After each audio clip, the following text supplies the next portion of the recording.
Welcome friends. আজকে 31শে মে 2026 রাজ্য সরকারি কর্মী শিক্ষকদের বকেয়া ডিএ নিয়ে অত্যন্ত একটি গুরুত্বপূর্ণ আপডেট মিডিয়ায় উঠে এসেছে। অবশ্যই দেখে রাখবেন। কেন অত্যন্ত গুরুত্বপূর্ণ আপনারা জানেন যে 1/4/2008 থেকে 31/12/2015 পর্যন্ত অনেক অবসরপ্রাপ্তর অ্যাকাউন্টে বকেয়া ডিএ ঢুকে গেছে, কিন্তু বাকিদের কেন ঢুকছে না, কোথায় সমস্যা, এছাড়া কর্মরত কর্মীদের কবে নাগাদ দেয়া হতে পারে, এই সব নিয়ে কিন্তু আজকে আপডেট উঠে এসেছে। অবশ্যই দেখে রাখবেন, শেয়ার করবেন, চ্যানেল নতুন হলে সাবস্ক্রাইব করবেন। দেখুন কী বলা আছে, বাকিদের সিদ্ধান্ত হতে পারে আগামীকালের বৈঠকে।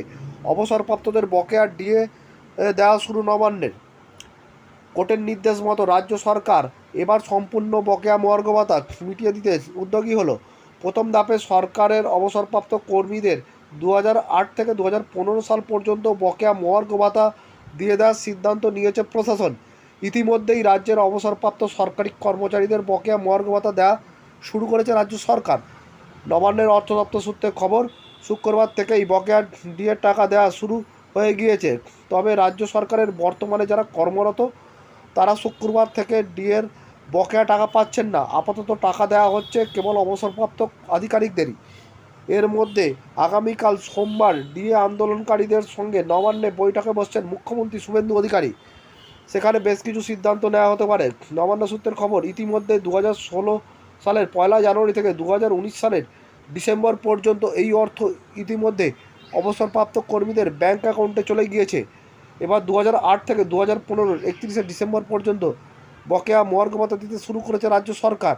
তবে কলকাতা পুরসভা এলাকার অবসরপ্রাপ্ত কর্মীদের এই সুবিধা এক্ষুনি পাবেন না। কারণ হিসাবে নবান্নের খবর, ব্যাংক মারফত যাদের পেনশন হয় তাদের বিস্তারিত তথ্য এজি বেঙ্গলের মাধ্যমে রাজ্য সরকারের পাওয়ার কথা। কিছু জটিলতার কারণে সেই কাজ শুরু হলেও তা সম্পূর্ণ করা যায়নি। কিন্তু রাজ্যের অন্যান্য অংশের যেখানে ট্রেজারির মাধ্যমে অবসরপ্রাপ্ত কর্মীরা পেনশন পান, সেখানে এই তথ্য সংগ্রহের কোনো সমস্যা দেখা দিচ্ছে না।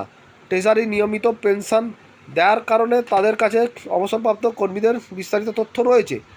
সেই অনুযায়ী কোনো কর্মীর কত বকেয়া পাবেন সেই হিসাব ট্রেজারির ইতিমধ্যেই তৈরি করে ফেলতে পেরেছে।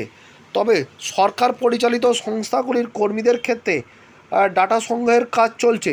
তাদের কর্মীদের এবং অবসরপ্রাপ্ত কর্মীদের বকেয়ার পরিমাণ কি রয়েছে, কার কত টাকা কারা কত টাকা পাবেন সে সম্পর্কে বিস্তারিত তথ্য তৈরির কাজও চলছে দ্রুতগতিতে।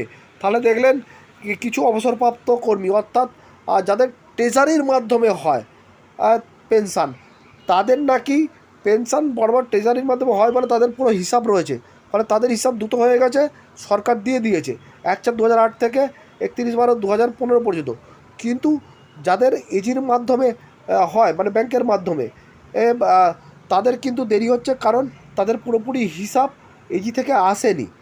ফলে সেই সমস্ত অবসরপ্রাপ্ত কর্মীদের কিন্তু বকেয়া টাকা দিতে দেরি হচ্ছে।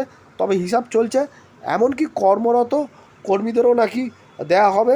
আগামীকালের বৈঠকের মাধ্যমে সেটা হয়তো স্থির হতে পারে, সেরকমই বলা হচ্ছে এই মিডিয়ার রিপোর্টে।